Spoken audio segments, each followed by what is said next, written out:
ಶರಣ ಕಮಲಗಳಿಗೆ ನಮನಗಳನ್ನು ಸಲ್ಲಿಸುತ್ತಾನೆ. ಅದೇ ರೀತಿಯಾಗಿ ಅವರ ದಿವ್ಯ ಪವಿತ್ರವಾದಂಥ ಮಲ್ಲಿಕಾರ್ಜುನ ಮಹಾಸ್ವಾಮಿಗಳ ದಿವ್ಯ ಪಾದ ಪದ್ಮಗಳಿಗೆ ನಮನಗಳನ್ನು ಸಲ್ಲಿಸುತ್ತಾನೆ.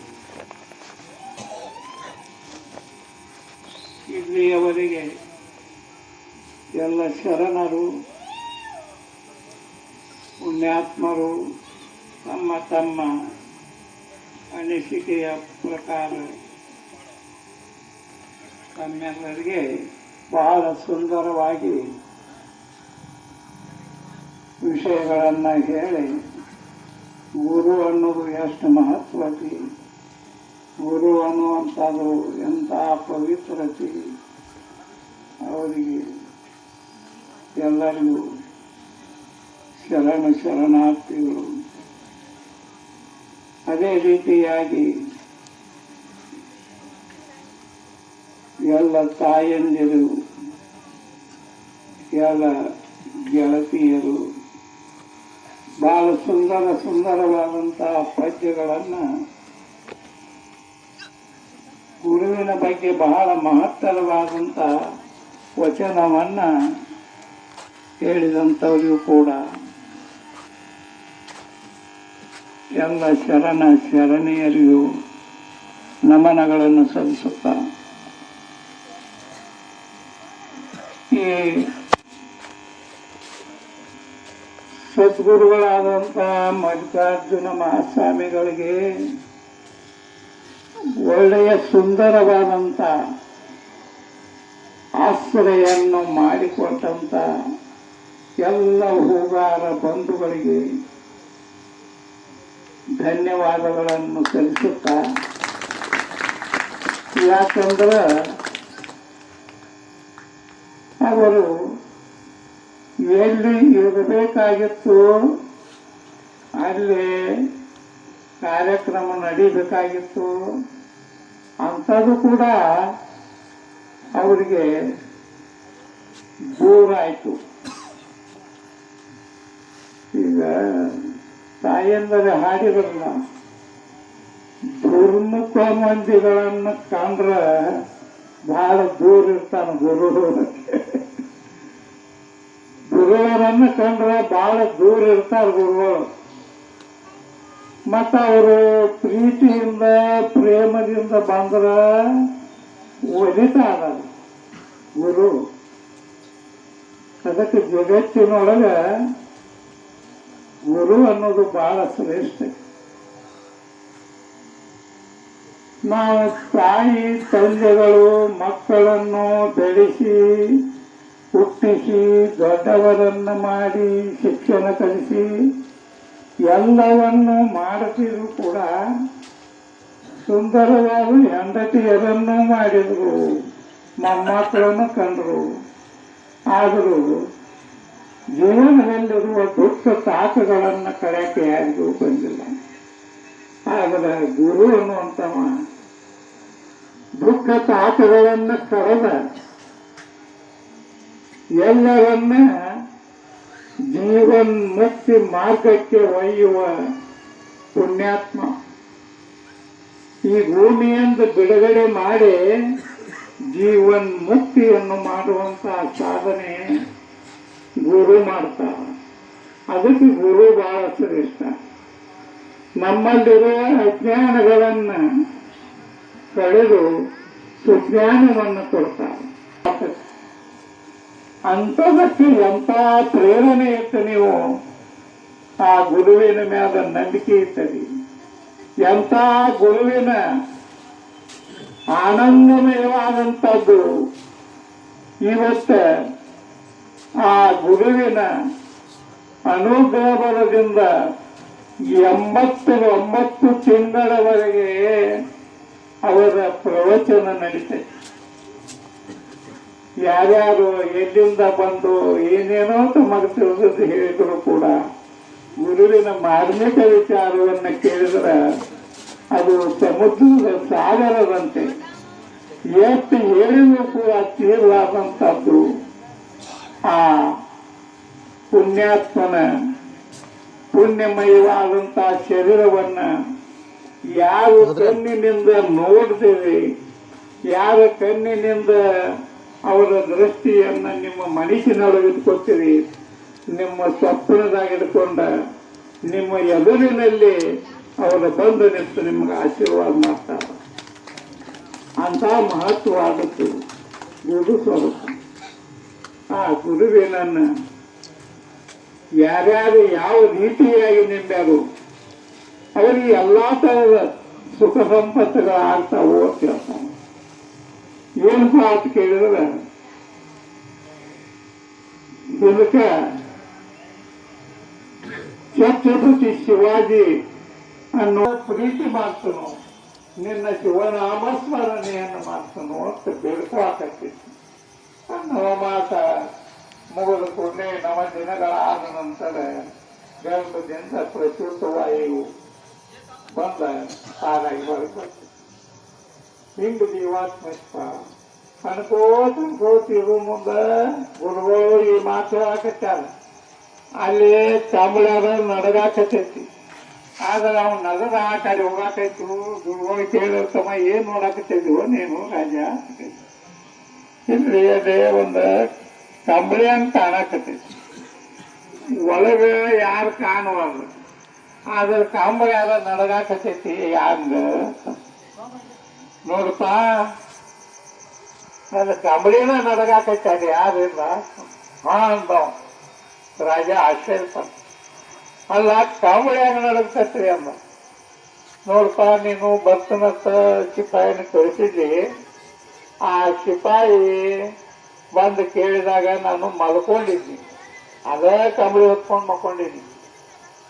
ಆ ಕಂಬಳಿ ಅದು ನನಗೆ ಜ್ವರ ಬಂದವ, 3 ತಿಂಗಳು ಜ್ವರ ಬಂದವ. ಅವಕ್ಕೇನು ಟೈಫಾಯ್ಡ್ ಹಚ್ಚಿರಿ ನೋಡ್ರಿ ಡಾಕ್ಟರ್ ಅಂತಾರಲ್ಲ, ಹಂಗೆ 3 ತಿಂಗಳು ಜ್ವರ ಬಂದವು. ಆ ಜ್ವರ ಬಂದ ಕಾರಣದಿಂದ ನಾನು ಇನ್ನು ನೀ ಬಂದಾಗ ಮಾತಾಡಕ್ಕೆ ಎರಸಾಕತಿ ಅಂದ ನಾನು ಜ್ವರ ತೆಗೆದ ಕಂಬಳಿಯಾಗ ಹಾಕಿರ್ತೇನೆ, ಅದು ನಡಗಾಕತ್ತೈತಿ. ನೋಡಿ ಎಂತ ಆಶ್ಚರ್ಯ. ಗುರು ಎಂತ ತನ್ನ ದೇವರು ಇರುವಂತವನ್ನ ತೆಗೆದಿರ್ತಾನೆ. ಅವನು ರಾಜ ಅಂದ, ಅಲ್ರಿ ಜ್ವರ ಬಂದಾವತ್ತೀರಿ, ಜ್ವರ ಬಂದದ್ದನ್ನು ಕಡ್ಯಾಕ ಕಂಬಳಿಯಾಗಿರ್ತದೆ. ಅವೇನು ಚಲೋನೋ ಕೆಟ್ಟ ಅವೆಲ್ಲ ಕೆಟ್ಟನಪ್ಪ, ತ್ರಾಸ ಕೊಡ್ತಾವು. ಆದ್ರೆ ಜರಾಮರಣದೊಳಗೆ ನಾವು ತಗುವಂತಹದ್ದು ಪೂರ್ವ ಜನ್ಮದ ಯಾವ ಕರ್ಮಗಳದಾವಲ್ಲ, ಆ ಕರ್ಮಗಳನ್ನ ನಾವು ಅವನು ವಾಪಸ್ಬೇಕಂದ್ರು. ಬರೀ ಸುಖ ಅತ್ತ ಆನಂದ ಪಡಿಬೇಕ ವಾಪಸ್ಬಾರ್ದು.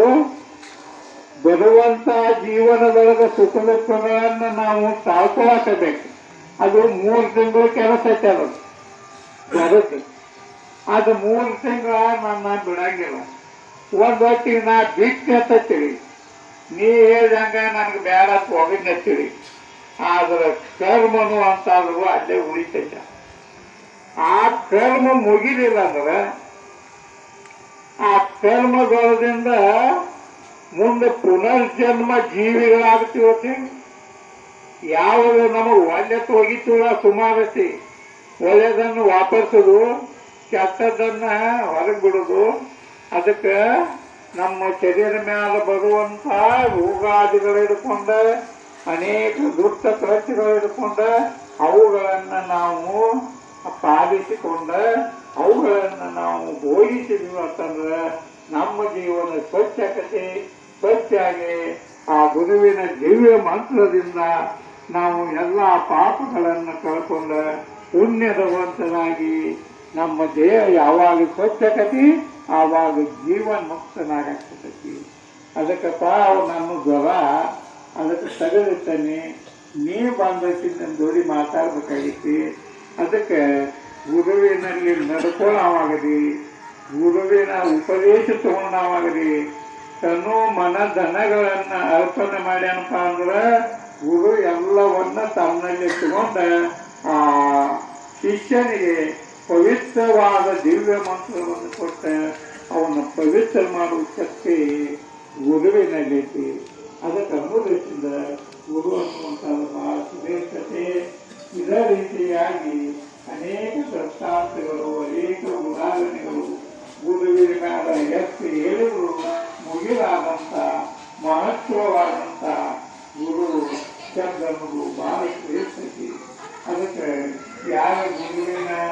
ಚಲೋ ಆಯ್ತು ಅಂತೇಳಿ ನಿಮಗೆ ಮಾಡಕ್ ಬಂದೈತಿ ಹೊತ್ತಾಗೆ ಮತ್ತೆ ಅದನ್ನ ಹೇಳಿದ್ರೆ ಅವು ಮಾತಾಡ ಮತ್ತ ಆ ಮಲ್ಲಿಕಾರ್ಜುನ ಎಲ್ಲಿ ಕೂತಾರಪ್ಪ ಎಲ್ಲಿ ನಿಂತಾರ ಅಂದ್ರೆ ಬರೀ ಭಾವಚಿತ್ರ ರೂಪದೊಳಗೆ ಕೂತಾರ. ಆಗ ರೂಪದೊಳಗೆ ಕೂತರು ಇವತ್ತವರು ನಿಮ್ಮ ಕಣ್ಣು ಎದುರಿನಲ್ಲಿ ಅದಾರಷ್ಟೇ ಅಲ್ಲ, ನಿಮಗೆ ಮಾನ್ಯ ಪವಿತ್ರವಾದಂಥ ದಿವ್ಯವಾದಂಥ ನಿಮಗ ಅನೇಕ ರೀತಿಯಾಗಿ ಅನೇಕ ಮಹಾತ್ಮದನ್ನ ಅವ್ರು ಇಲ್ಲೇ ಕೂತ ಕಲಿಸ್ಕೊಂಡ ನಾವು ಕಾರಣೀಭೂತರತ್ತ. ಆದ್ರೆ ಎಲ್ಲ ಭಕ್ತಾದಿಗಳು ಬಂದ ತಮಗೆ ತಿಳಿದದ್ದನ್ನ ಇಲ್ಲಿವರೆಗೆ ಅನೇಕ ಶರಣರು ಎಂಥ ಮಹತ್ವದ ಮಾತುಗಳನ್ನು ಹೇಳಿದರು. ನೀವು ತಾಯಿಗಳು ಗುರುವಿನ ಬಗ್ಗೆ ಎಂಥ ಶ್ಲೋಕವನ್ನು ಹಾಕ್ತೀರಿ, ಇದು ಅದರ 108 ನಾಮ ಪದ್ಯವನ್ನು ಆ ಭಗವಂತನಿಗೆ ಏರುತ್ತಾ ಇದ್ದೀರಿ. ಇದು ಸಾಮಾನ್ಯ ಪುಣ್ಯವಲ್ಲ. ಇನ್ನೂ ಎಷ್ಟು ಹೇಳ್ಬೇಕಂದ್ರೆ ನಿಮಗೂ ಒಂದು ಟೈಮ್ ಆಕತಿ. ಮುಂದೆ ಆ ಪ್ರಸಾದ ಮಾಡಿದ ಎಲ್ಲ ಪುಣ್ಯಾತ್ಮರು ಎಂಥ ಪುಣ್ಯವಂತರು. ಒಟ್ಟದ್ದು ತನಗೆ ಬಚ್ಚಿಟ್ಟದ್ದು ಪರರಿಗೆ, ಒಟ್ಟದ್ದು ಕೆಟ್ಟಿತನ ಬೇಡ ಕಚ್ಚುವುದು ಬುದ್ಧಿ ಮುಂದೆ. ಯಾರು ದಾನ ಧರ್ಮ ಪರೋಪಕಾರ ಮಾಡ್ತಾರೋ ಅದು ಸರ್ವಜ್ಞ ಹೇಳಿದ ಒಟ್ಟದ್ದು ತನಗೆ, ಒಟ್ಟದ್ದು ನಿಮಗಲ್ಲ ಅಂತ ಹೇಳಿದವ. ಒಟ್ಟದ್ದು ತನಗೆ ಬಚ್ಚಿಟ್ಟದ್ದು ಪರರಿಗೆ. ಎಲ್ಲಿ ಮುಚ್ಚಿರ್ತಾರಲ್ಲ ಎಲ್ಲ ಪವಿತ್ರತೆ ಆಕತಿ, ಕಾಶಿ ಕ್ಷೇತ್ರ ಆಕತಿ. ನೀವು ಕಾಶಿಗೆ ಹೋಗೇನ ಪುಣ್ಯ ಪಡ್ಕೋಬೇಕತ್ತಿಲ್ಲ. ಅವ್ರ ಆಶ್ರಮಕ್ಕೆ ಬಂದ ಅವ್ರು ಇರೋ ಜಾಗದಾಗ 4 ಮಾತು ಕೇಳಿದ್ರೆ ಜೀವನ್ ಮುಕ್ತರಾಗ್ತೀರಿ. ಸಾರಿ ಚೆಲ್ಲಿದ ಮುಕ್ತಿಗಳು ಗುರು ತೋರಿಸದಲ್ಲಿ ಕಾಣಿಸದನ್ನ ಸಾರಿ ಚೆಲ್ಲಿದ ಮುಕ್ತಿಯು. ಅದನ್ನು ಮುಕ್ತಿ ಹೆಂಗೆ ಬೀಳ್ತೈತ ಅಂದ್ರೆ ಸಾರಿ ಅಂದ್ರೆ ಹಿಂಗೆ ಚೆಲ್ಲಿದಂಗೆ. ಈಗ ಹೆಂಗೆ ದೀಪಗಳು ಹಚ್ಚಿರ್ಲ ಹಂಗೆ ಸುಂದರವಾದಂಥದ್ದು ಕಾರ್ಯಕ್ರಮ ನಡೆಸಿರಿ. ಭಾಳ ಆನಂದ ಆಯ್ತು. ಇಲ್ಲಿವರೆಗೆ ನಡೆಸಿದಂಥ ಮಹತ್ತರವಾದಂಥ ದಿವ್ಯ ಅವರ ಚರಿತ್ರೆಗೆ ನಾವು ನಮನಗಳನ್ನು ಸಲ್ಲಿಸುತ್ತಾ ಬಂದಂಥ ಎಲ್ಲ ಚರಣೀಯರಿಗೂ ಕೂಡ ವಂದನೆಗಳನ್ನು ಸಲ್ಲಿಸುತ್ತಾ ಇವನ ಕಾರ್ಯಕ್ರಮಕ್ಕೆ ಮುಕ್ತಾಯಗೊಂಡು ಮಂಗಳವನ್ನು ಮಾಡಿ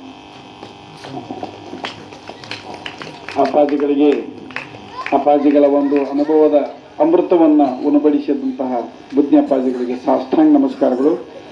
ಇವತ್ತಿಗೆ ಕಾರ್ಯಕ್ರಮ ಒಂದು ನೋಡ್ರಿ, ಒಬ್ಬರು ಒಂದು ಕಾರ್ಯಕ್ರಮ ಇವತ್ತು ಯಶಸ್ವಿ ಆಗ್ಬೇಕಂದ್ರೆ ಒಬ್ಬರಿಂದ ಸಾಧ್ಯ ಇಲ್ಲ. ಇದು ಒಟ್ಟು ನೀವು ತಿಳ್ಕೊರಿಲಿ, ಒಬ್ಬರಿಂದ ಸಾಧ್ಯ ಇಲ್ಲ. ನಿಮ್ಮಂಥ ಸದ್ಭಕ್ತರು ಕೈ ಜೋಡಿಸಿದಾಗ ಮಾತ್ರ ಯಶಸ್ವಿ ಆಗ್ತದೆ ವಿನ ಇದು ಒಬ್ಬರಿಂದ ಎಂದೆಂದೂ ಸಾಧ್ಯ ಇಲ್ಲ. ಇವತ್ತು 89 ತಿಂಗಳ ಗುರುವಂದನ ಕಾರ್ಯಕ್ರಮ ಯಶಸ್ವಿಯಾಗಿ ಮಾಡ್ಕೊತ ಬಂದೈತೆ ಅಂತಂದ್ರೆ ನಿಮ್ಮಂಥ ಸದ್ಭಕ್ತರ ಕಾರ್ಯ. ಗುರು ಮಲ್ಲಿಕಾರ್ಜುನ ಶಂಕರಾನಂದ ಅಪ್ಪಾಜಿಗಳು ನಿಮ್ಮ ಮನಸ್ಸಿನೊಳಗೆ ಹೊಕ್ಕಿದ್ರ ಪ್ರತಿಫಲ ಇವತ್ತು ನೋಡ್ರಿ. ಒಂದಿಷ್ಟು ಬೇಸರ ಪಡ್ಕೊಲಾರ್ದು ಇವತ್ತು ಜನ ಬರುದಿಲ್ಲ ನಾವು ತಿಳ್ಕೊಂಡಿದ್ದೀವಿ. ಅವ್ರಿಗೆ ಎಲ್ಲ ಮಾಲಿಂಗಪುರಕ್ಕನ ಹೋಗ್ಯಾರತ್ ನಾವು ತಿಳ್ಕೊಂಡಿದ್ದೀವಿ. ಆದ್ರೂ ಕೂಡ ನೀವು ನಿಮ್ಮ ಗುರುವಿನ ಕಾರ್ಯಕ್ರಮವನ್ನು ಯಶಸ್ವಿ ಮಾಡ್ಲೇಬೇಕಂತಂದ್ರೆ ಕೆಲವೊಂದು ಸದ್ಭಕ್ತರು ಅಲ್ಲಿ ಹೋಗಿರೋ ಇಲ್ಲಿ ಬಂದ ಆ ಸದ್ಭಕ್ತರಿಗೆ ಸಾಷ್ಟಾಂಗ ನಮಸ್ಕಾರಗಳು. ಅತಿ ಮುಖ್ಯವಾಗಿ ಇನ್ನೊಂದು ಹೇಳ್ಬೇಕಂದ್ರೆ ಈ ಕಾರ್ಯಕ್ರಮ ವಿಶೇಷತೆಯಲ್ಲಿ ವಿಶೇಷ ಹೆಂಗ ಸಾಗೋತ ಬಂದೈತಪ್ಪ ಅಂತಂದ್ರ ಜಾತಿ ಮತ ಪಂಥ ಅನ್ನದ ಊರು ಅನ್ನದ ಇವತ್ತು ಸದ್ಭಕ್ತರು ನಮ್ಮ ಕಾರ್ಯಕ್ರಮದೊಳಗೆ ಪಾಲ್ಗೊಂಡು ಯಶಸ್ವಿ ಮಾಡಾಗಿಟ್ಟಾರ. ಇವತ್ತು ನಮ್ಮ ಕಾರ್ಯಕ್ರಮಕ್ಕ ಶ್ರೀ ಗುರು ಉಮ್ಮಗಿಯವರು ಬಂದಿದ್ದಾರೆ, ನಮಕ ಅವರು ಮತ್ತು ಮಾಂತೇಶನ್ನ ಮುತ್ತೂರು ಹಿರಿಯರು ಕೂಡ ಬಂದಾರ. ತಿಪ್ಪಣ್ಣ ಬುರುಡವರು ಬಂದಾರ, ಬಿರಿಡಿ ತಿಪ್ಪಣ್ಣ ಬಿರಿಡಿ, ಲಕ್ಷ್ಮಣ ಬಿರಿಡಿ ಮತ್ತು ಬನಟ್ಟಿಯಿಂದ ನಮ್ಮ ಕಟ್ಟಾಭಕ್ತರು ಶೆಟ್ಟರ್ ಅವರು ಕೂಡ ಬಂದಾರ. ಇವತ್ತ ಇನ್ನೊಂದು ವಿಶೇಷ ಏನಪ್ಪಾ ಅಂದ್ರೆ ದೊಡ್ಡ ಹುಮಾಲೆಯನ್ನು ಮಾಡಿಸ್ಯಾರ ನಮ್ಮ ರಮೇಶ್ ಅನ್ನ. ಆತನ ಜೋರಾದ ಚಪ್ಪಾಳಿಗೆ ಬಂದು ನೋಡಿ ಗುರುವಿನ ಸುಂದರ ಮಾಡ್ಬೇಕನ್ನುವಂತ ಮನಸ್ಸು ಆತನ ಭಕ್ತರಲ್ಲಿ ಬಂದೈತ್ಲ. ಇದಕ್ಕಿಂತ ಸಂತೋಷ ಇನ್ನೇನೈತಿ ನೋಡ್ರಿ. ಎಷ್ಟು ಚಂದ ಸುಂದರವಾಗಿ ಅಪ್ಪಾಜಿಗಳು ಕಾಣಾಕತ್ತಾರೋ. ಇನ್ಕ ತಕ್ಕ ಅಪ್ಪುಗಳ ಕೂತಿದ್ರಿ ಮಲ್ಲಿಕಾರ್ಜುನ ಅಪ್ಪುಗಳ. ಇವತ್ತಿನ ಒಂದು ದಿವ್ಯ ಸಂದೇಶ ಏನೋ ನನಗೆ ಗೊತ್ತಿಲ್ಲ. ಮಲ್ಲಿಕಾರ್ಜುನ ಅಪ್ಪುಗಳು ಇತ್ತು ವರ್ಷ ಕೂತಿದ್ದು ಬಹಳ ಚಿತ್ರ ಇತ್ತ. ಇವತ್ತ ನಿತ್ತಾರ್ರಿ. ಏನ್ ಕ್ರಾಂತಿ ಮುಂದೆ ಸಾಗೈತೆ ಗೊತ್ತಿಲ್ಲ, ಏನೋ ಒಂದು ಕ್ರಾಂತಿ ಐತಂತೇಳಿ ಇವತ್ತು ಅವ್ರು ನಿಂತಾರ. ಅಪ್ಪುಗಳ ಸಂದೇಶ ಒಂದು ಸತ್ಯಮೇವ ಜಯತೆ. ಅದು ಮುಂದೊಂದು ನಾವು ನೋಡ್ಬೇಕು. ಇನ್ನು ಮುಂದೆ ಏನೇನು ಆಗ್ತದ ಸತ್ಯವನ್ನ ಏನು ಕೊಡ್ತಾರ ಅಪ್ಪಗಳು. ಮತ್ತ ಇನ್ನ ಪ್ರಸಾದ ಮಾಡಿಸಿದವ್ರಂತ ಹೊಸಮನಿ ಬಸವರಾಜ್ ಷಣ್ಮುಖಪ್ಪ ಹೊಸಮನಿ ಅವ್ರ ಕುಟುಂಬಕ್ಕೆ ಧನ್ಯವಾದಗಳು. ಮತ್ತೆ ಯರದಾದಿಂದ ನಮ್ಮ ಅಪ್ಪ ಸಾಹೇಬ್ ಹಳ್ಯಾಳ್ ಅವರು ಬಹಳ ಜಲ್ದಿ ಬರ್ಬೇಕಾಗಿತ್ತು, ನಮ್ಗೆ ಅವ್ರದ್ದು ಅನುಭವದ ಅಮೃತ ನಮಗೆ ಸಿಗಲಿಲ್ಲ.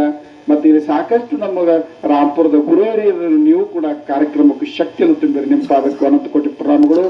ರಾಂಪುರ ಬನಟ್ಟಿಯಿಂದ ಸದ್ಭಕ್ತರು ಮತ್ತೊಮ್ಮೆ ಮತ್ತು ತಾಯಿಯಂದಿರಿಗೂ ಮಕ್ಕಳಿಗೂ ಈ ಕಾರ್ಯಕ್ರಮಕ್ಕೆ ನೀವು ಬಂದ ಈ ಶೋಭೆಯನ್ನು ತಂದು ಯಶಸ್ವಿ ಮಾಡಿದಿರಿ. ನಿಮಗ ವಿದ್ಯಾರ್ಥಿ ಜೀವನದಾಗ ನಿಮ್ಗೆ ಯಶಸ್ವಿ ಆಗಲಿ ಮತ್ತು ನಿಮ್ಮ ಸಂಸಾರದಲ್ಲಿ ಏನಪ್ಪಾ ಅಂತಂದ್ರೆ ಸುಖ ಶಾಂತಿಯನ್ನು ಕೊಡ್ಲಿ ಪರಮಾತ್ಮ. ನೀಲಕಂಠಪ್ಪ ಮಲ್ಲಿಕಾರ್ಜುನ ಶಂಕರಾನಂದ ಮತ್ತು ಶರಣರಿಗೆ ಏನಪ್ಪಾ ಅಂದ್ರೆ ಮಾಡುವಂತ ಕಾಯಕದೊಳಗೈತೆ ಶ್ರೇಯ ಅಭಿವೃದ್ಧಿಯನ್ನು ಕೊಡ್ಲಿ ಅಂತಂದು ಹೇಳ್ತಾ ಈಗ ಮಂಗಳವನ್ನ ಮಾಡೋಣ. ತಾಯಿಯಂದರು ಈ ಕಡೆ ನಿಂದಿರಬೇಕು, ಶರಣರು ಈ ಕಡೆ ನಿಂದ್ರೆ ಏ ಬಾತಂಗಿ ಕುಲ್ಕೊಂಡ.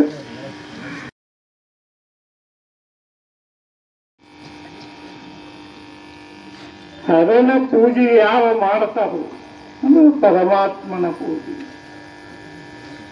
ಗುರುವಿನ ಸೇವೆಯನ್ನ ಯಾರು ಮಾಡ್ತಾರೋ, ಗುರುವಿನ ಪೂಜೆಯನ್ನ ಯಾರು ಮಾಡ್ತಾರೋ, ಗುರುವಿನ ಪಾದದೊಳಗ 3 ಲೋಕಗಳು ಅಡಗಿಕೊಂಡವು.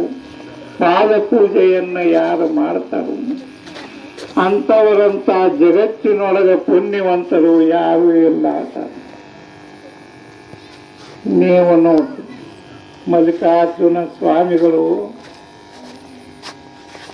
ಎಂಥ ತ್ಯಾಗ ಮೂರ್ತಿಗಳು. ತಮ್ಮ ದುಃಖವನ್ನೆಲ್ಲ ಬದಿಗಿಟ್ಟು ಭಕ್ತರನ್ನು ಕಾಪಾಡ್ತಾರೆ. ಅವರು ಹೆಂಗ ಇದ್ದಾಗ ಕಾಪಾಡಿದ್ದ ಬೇರೆ, ಈಗ ಅವರು ನಿಮಗೆ ಕಣ್ಣಿನ ಮುಂದೆ ಕಾಣುವಂತವ್ರಿಲ್ಲ. ಅವರ ಬಾಳ ಸುತ್ತಂತ ಪ್ರೇರಣೆ ಇಟ್ಟು ನೀವು ಆ ಗುರುವಿನ ಮ್ಯಾಲ ನಂಬಿಕೆ ಇಟ್ಟರಿ. ಎಂತ ಗುರುವಿನ ಆನಂದಮಯವಾದಂಥದ್ದು. ಇವತ್ತು ಆ ಗುರುವಿನ ಅನುಗ್ರಹ ಬಲದಿಂದ 89 ತಿಂಗಳವರೆಗೆ ಅವರ ಪ್ರವಚನ ನಡೀತೈತೆ. ಯಾರ್ಯಾರು ಎಲ್ಲಿಂದ ಬಂದು ಏನೇನೋ ತಮಗೆ ತಿಳಿದು ಹೇಳಿದ್ರು ಕೂಡ ಗುರುವಿನ ಮಾರ್ಮಿಕ ವಿಚಾರವನ್ನು ಕೇಳಿದ್ರೆ ಅದು ಸಮುದ್ರದ ಸಾಗರದಂತೆ. ಎಷ್ಟು ಹೇಳಿದ್ರು ಕೂಡ ತೀರಲಾದಂಥದ್ದು. ಆ ಪುಣ್ಯಾತ್ಮನ ಪುಣ್ಯಮಯವಾದಂಥ ಶರೀರವನ್ನ ಯಾರು ಕಣ್ಣಿನಿಂದ ನೋಡ್ತೀರಿ, ಯಾರ ಕಣ್ಣಿನಿಂದ ಅವರ ದೃಷ್ಟಿಯನ್ನ ನಿಮ್ಮ ಮನಸ್ಸಿನೊಳಗಿಟ್ಕೊತೀರಿ, ನಿಮ್ಮ ಸ್ವಪ್ನದಾಗಿಡ್ಕೊಂಡ ನಿಮ್ಮ ಎದುರಿನಲ್ಲಿ ಅವರು ಬಂದು ನಿಂತು ನಿಮಗೆ ಆಶೀರ್ವಾದ ಮಾಡ್ತಾರೆ. ಅಂತ ಮಹತ್ವವಾದದ್ದು ಗುರು ಸ್ವರೂಪ. ಆ ಗುರುವಿನನ್ನ ಯಾರ್ಯಾರು ಯಾವ ರೀತಿಯಾಗಿ ನಿಂಬ್ಯಾರು ಅವರಿಗೆ ಎಲ್ಲಾ ತರದ ಸುಖ ಸಂಪತ್ತುಗಳಾಗ್ತಾವೋ ಅಂತ ಹೇಳ್ತಾನೆ. ಏನಪ್ಪ ಅಂತ ಕೇಳಿದ್ರೆ, ಇದಕ್ಕ ಛತ್ರಪತಿ ಶಿವಾಜಿ ಅನ್ನುವಂತ ಒಬ್ಬ ರಾಜ, ಆ ರಾಜ ಬಹಳ ಭಕ್ತಿವಂತ.